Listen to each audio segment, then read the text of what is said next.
Welcome back, everybody, for another deep dive. And this time, we're going to kind of go behind the scenes and explore the dark side of AI a little bit.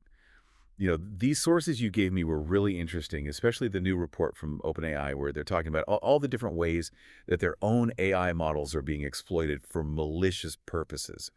I gotta say, some of this stuff is pretty wild. Yeah, it's definitely eye-opening. And you know what's interesting is OpenAI has this really unique vantage point because unlike, say, a social media company, they aren't just dealing with content moderation. They're actually seeing how the AI itself, the AI they build, is being manipulated. Right. It's like they can see the code being tweaked or, these unusual requests that are coming in, almost like they have a back door to the minds of these malicious actors. Exactly. And I think one thing that really jumps out from the report is the sheer variety of misuse that they're uncovering. Hmm. It's not just one type of activity, it's a whole spectrum. Okay, so let's unpack that a little bit. What are some of the most concerning trends you're seeing? Well, one that's particularly troubling is the increasing sophistication of AI-powered surveillance. And there's this one case study they highlight called peer review, where a group, and they suspect it's operating out of China, use ChatGPT to develop a tool that monitors social media for signs of dissent. Wait, so they're using AI to not just monitor, but like actually analyze social media activity. Yeah, they are. Yeah. That's a whole other level. It is, and it goes beyond just, flagging keywords or something like that. It can actually analyze screenshots of, protest announcements. It can research Western think tanks, and then all this information potentially is being fed to, authorities. Wow, that raises some serious questions about privacy and free speech. I mean, how comfortable are you with the idea of AI being used to kind of scrutinize everything that people are saying online? It's a really complex issue, and I think one that we're going to be grappling with more and more as AI gets more powerful. But it's not just surveillance. AI is being used to deceive people and defraud people in some incredibly sophisticated ways. Yeah, like that case with the fake job applicants. That was crazy. They were generating resumes and cover letters and even using AI to help them answer interview questions. And they went as far as to create these fake online profiles for people who could act as references. It's like the level of detail is mind-blowing, but also pretty disturbing. It's like insane. I mean, it makes you wonder, are companies like OpenAI doing enough to combat this kind of misuse? I mean, they are taking steps. So, for example, they shared information with Meta, which led to a scam network being taken down in Cambodia. Hmm. They've also been collaborating with cybersecurity researchers to identify and neutralize malicious code. So there is a lot of behind-the-scenes collaboration happening, but Yeah. is it enough? I mean, are we just playing catch-up at this point? It's a good question because, the threat landscape is constantly evolving, and AI is such a powerful tool that can be used for good or bad. Yeah, that brings us to, I think, another really concerning trend, which is the use of AI to manipulate information itself. I mean, the report talks about this case called sponsored discontent, where a group, again, with suspected ties to China, used ChatGPT to create these anti-U.S. propaganda articles, and then they actually planted them in Latin American news outlets.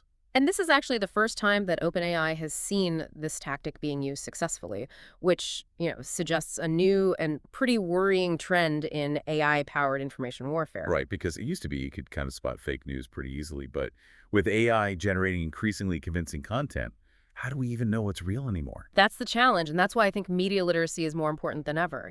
We have to be critical thinkers. We have to question our sources and just be aware of the potential for AI to be used to shape our perceptions. So we've got AI being used for surveillance, for scams, and now for propaganda. I mean, is there anything AI can't do at this point? It seems like the possibilities are kind of endless, both, for good and bad. And sadly, one area where we're seeing a lot of activity is with romance scams or what's sometimes called pig butchering. I've heard of that, but I don't really understand how it works. Can you explain? Yeah, so imagine you meet someone online, they seem charming, they're intelligent, they share your interests, you start chatting, exchanging messages, and a relationship starts to develop. But the seemingly, perfect partner doesn't actually exist. Whoa, so they're creating entire fake personas. Exactly. And they're using AI to make it even more convincing. So they can use ChatGPT to translate messages. They can craft these responses that sound like a real person. And they can essentially maintain this relationship 24/7. That is so creepy. It's like they're building AI-powered con artists, and what's the end game here? So they're playing the long game. They build trust, they create this emotional intimacy, and then when the time is right, they strike. They might claim to be in a financial crisis or have a can't miss investment opportunity, whatever the story is. The goal is to manipulate the victim into sending them money. That is awful. They're preying on people's loneliness and their vulnerability, Yeah. and the fact that they're using AI to make it even more sophisticated is just terrifying. Yeah. And unfortunately, OpenAI's report reveals that these pig butchering scams are becoming increasingly common. So what else are we seeing in this OpenAI report? Any other cases that really stand out? One that's particularly intriguing involves Iranian influence operations. So OpenAI discovered this potential link between two seemingly separate campaigns, and it looks like they were both using the same ChatGPT account to generate content. So there could be some collaboration going on between these groups. Potentially, yeah, and it highlights, I think, the challenges of attribution in this age of AI. It's becoming really difficult to track down the true origins of these online influence campaigns. Right, it's like a needle in a haystack situation. And to make matters worse, OpenAI also found evidence that cybercriminals are using AI to develop hacking tools. Yes, they discovered actors who were debugging code for an RDP brute force attack tool, and they actually shared that with the security community to try and help protect potential victims. So AI is actually making it easier for cybercriminals to launch sophisticated attacks. In some ways, yeah, AI can lower the barrier to entry for cybercrime, enabling even less skilled actors to carry out attacks that might have been beyond their capabilities before. And then there's that case of election interference in Ghana, where they were using AI to generate articles and fake comments trying to sway public opinion. Yeah, that's a great example of how AI can be used to manipulate democratic processes, and it's definitely a threat we need to take very seriously. Okay, so we've covered surveillance scams, propaganda hacking tools, even election interference. That is a lot to process. It is, and we're really just scratching the surface here. So where do we go from here? I mean, it feels like we're just starting to understand the potential for AI misuse. Yeah, I think you're right. We're entering uncharted territory, and we need to be prepared for the challenges ahead in our next segment. We'll delve into some potential solutions and discuss what steps we can take both individually and collectively to mitigate these risks. And we are back, continuing our deep dive into the dark side of AI. In the last segment, we were talking about election interference and how AI was used to try to manipulate the outcome of the Ghana presidential election. But it seems like this OpenAI report goes even deeper than that, right? It does, and one thing it really highlights is how AI can be used to target very specific groups with these really tailored scams. So, for example, they uncovered this scheme that was specifically targeting Urdu speakers. Oh, yeah. That's the one where they were tricked into joining some kind of fake online review Right, job scheme, right? right. Can you tell me a little more about how that worked? So imagine you're looking for work online, right? And you come across this amazing opportunity. You get to work from home, you set your own hours, and all you have to do is write reviews for products and services. Sounds pretty good. Yeah, who wouldn't want that, right? But here's the catchy. The scammers behind this whole operation are using AI to make it all seem incredibly legitimate. So they've created these fake websites that look like real companies, and they're using ChatGPT to translate messages and craft these responses that sound just like you're talking to a real recruiter. So they're using AI to kind of build trust and make the whole thing seem super professional. Exactly. They'll even assign you like a mentor who guides you through the process and answers all your questions. And of course, it's all done in Urdu, so it feels very, personalized and familiar. Wow. So how do they actually get the money? Well, once they have you hooked, they'll tell you that you need to pay like an activation fee to access your earnings, or they might say you need to purchase some special software to complete the reviews, whatever the excuse is.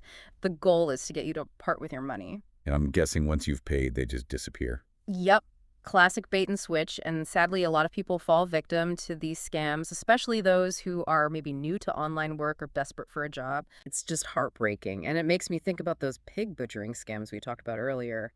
They're both exploiting people's trust and vulnerability, but in very different ways. Yeah, that's a really good connection. And I think it highlights a key trend that we're seeing with AI misuse. It's not just about technical sophistication. It's about understanding human psychology and knowing how to manipulate people's emotions. Okay, so we've talked about scams, surveillance propaganda. What about the use of AI in cybercrime?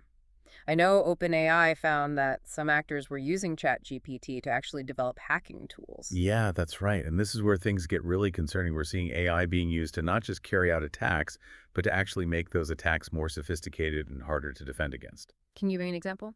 Sure, one case that OpenAI highlighted involved actors using ChatGPT to debug code for something called an RDP brute force attack tool. Okay, I'm so super tech savvy. Can you explain what that is? Yeah, of course, RDP stands for Remote Desktop Protocol, and it's basically a way to access another computer remotely. So, if you're working from home and you need to access files on your work computer, you might use RDP to connect to it. Got it.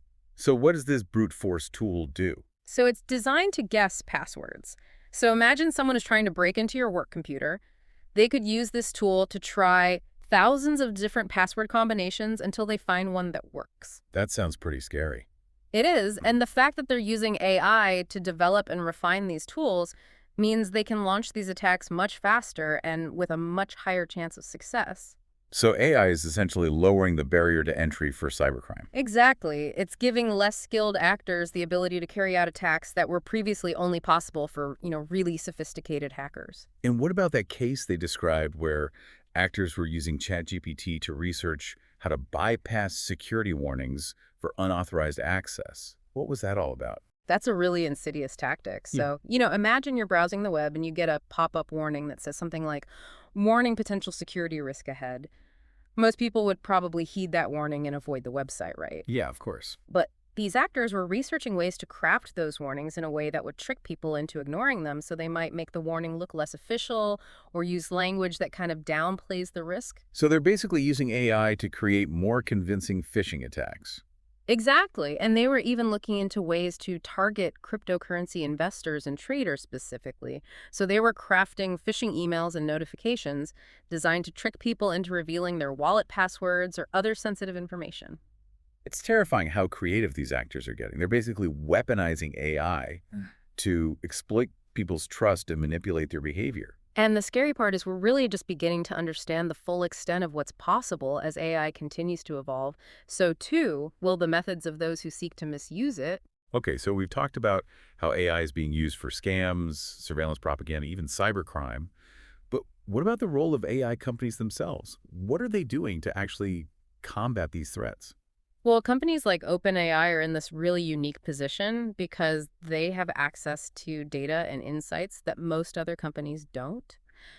They can see how their models are being used, and they can identify these patterns of misuse that might not be visible to others. So they have kind of a responsibility to use that knowledge to protect people. Absolutely. And they are taking steps. So, for example, OpenAI is using machine learning algorithms to detect and flag suspicious activity, like, unusual prompts or outputs that might indicate malicious intent. So they're basically building AI to fight AI. In a way, yes. And they're also working on ways to make their models more resistant to manipulation in the first place. So, for example, they're exploring techniques to make it harder for people to use their models to generate harmful content like hate speech or fake news. That sounds promising, but it also sounds like kind of a never-ending battle. I mean, as soon as they come up with a new safeguard, the bad guys will probably find a way around it. Yeah, you're absolutely right. It's an ongoing arms race, and that's why collaboration is so important. Collaboration, what do you mean? Well, companies like OpenAI are sharing their findings with other tech companies, with governments, and with researchers. They're working together to develop better detection methods, share best practices, and coordinate their efforts to combat AI misuse. So it's not just up to individual companies to solve this problem. It's a collective effort. And it's not just about technical solutions either. We also need to think about policy and regulation. Okay, what role does policy play in all of this? Well, as AI becomes more powerful and more widely used, we need to think about how to regulate its development and deployment. We need to establish clear guidelines for what's acceptable and what's not, and we need to hold those who misuse AI accountable for their actions. So it's not just a technological challenge, it's a societal challenge. Exactly, and that means we all have a role to play. I'm curious to hear more about that. What can we do as individuals to help combat AI misuse? That's a great question, and one we'll explore in more detail in our next segment. Welcome back to the deep dive. Yeah. As we wrap up this exploration of the OpenAI report on AI misuse, I'm just struck by how wide-ranging this problem really is. We've covered everything from scams targeting specific language speakers to, these sophisticated cyber attacks. It's a lot to take in. It is, and we've only scratched the surface here, but I think what's really clear is that the misuse of AI, it's not some distant threat. It's happening right now, and it's affecting people's lives in very real ways. Absolutely. And in the last segment, you mentioned that we all have a role to play in combating this. So let's talk about solutions. What can we do as individuals to kind of protect ourselves and others from AI misuse? I think first and foremost, it's about awareness. The more we understand about how AI can be misused, the better equipped we are to spot those red flags and protect ourselves. Right? Like being able to recognize those too good to be true job offers or being wary of, overly familiar online relationships. Exactly. And it's not just about being cautious online. We also need to be critical consumers of information. With AI generated content becoming more and more prevalent, Yeah. we need to be extra vigilant about checking our sources and really questioning the information that we're encountering. It's like we need to develop this healthy skepticism, like a sort of digital street smarts for the age of AI. I love that analogy. It's about being savvy, questioning assumptions, and not taking things at face value. So awareness and critical thinking are key, but are there any practical steps that we can take to protect ourselves? Yeah, absolutely. I mean, for starters, we need to be mindful of our digital footprint. Be careful about what information you share online. Be wary of websites or apps that ask for, unnecessary permissions. That's good advice for anyone, really, regardless of AI. But what about people who are already victims of AI, misuse what resources are available to them? That's a really good question. There are a number of organizations that provide support to victims of cybercrime, including those who have been affected by AI-powered scams or attacks. So, for example, the FBI's Internet Crime Complaint Center, that's a great resource for reporting these incidents and seeking assistance. Okay, so we can report these incidents, but how do we actually prevent them from happening in the first place? Is that even possible? It's a really complex challenge, but I do believe it's possible. We need a multi-pronged approach that involves technological solutions, policy and regulation, and kind of a shift in our collective mindset. Okay, let's unpack that a little bit. What kind of technological solutions are we talking about? Well, as we discussed earlier, companies like OpenAI are developing tools to detect and mitigate AI misuse. So they're using machine learning to identify patterns of abuse and make their models more resistant to manipulation. Right, but you also mentioned the need for policy and regulation. Yeah. What role does government play in all of this? Well, as AI becomes more powerful and more pervasive, we need to have clear guidelines and regulations in place to make sure that it's being used ethically and responsibly. And this includes things like data privacy laws, regulations around the development and deployment of AI systems, and mechanisms for holding those who misuse AI accountable for their actions. It sounds like we need like a whole new framework for governing this technology. We do, and it's not just up to governments either. We need a collaborative effort that involves tech companies, researchers, policymakers, and the public. So you're saying we need a societal shift in how we think about and approach AI.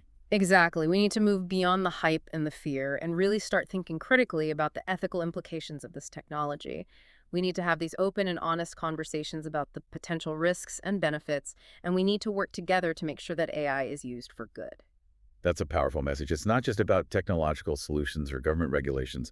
It's about all of us taking responsibility for shaping the future of AI. I couldn't agree more. The choices we make today will determine the kind of world we create tomorrow. Well, we've covered a lot of ground in this deep dive, and it's clear that the malicious use of AI is a complex and evolving challenge. But as we've discussed, there are steps that we can take both individually and collectively to mitigate these risks and harness the power of AI for good. Well said. It's been a fascinating and at times unsettling journey, but one that I think is absolutely essential to have knowledge is power. And the more we understand about the potential pitfalls of AI, the better equipped we'll be to navigate this new frontier. And to our listeners, thank you so much for joining us on this deep dive. We hope this episode has sparked your curiosity, ignited your critical thinking skills, and empowered you to kind of engage in this conversation about responsible AI development. Until next time, stay curious, stay vigilant, and stay engaged. The future of AI is in our hands. And as always, thanks for listening.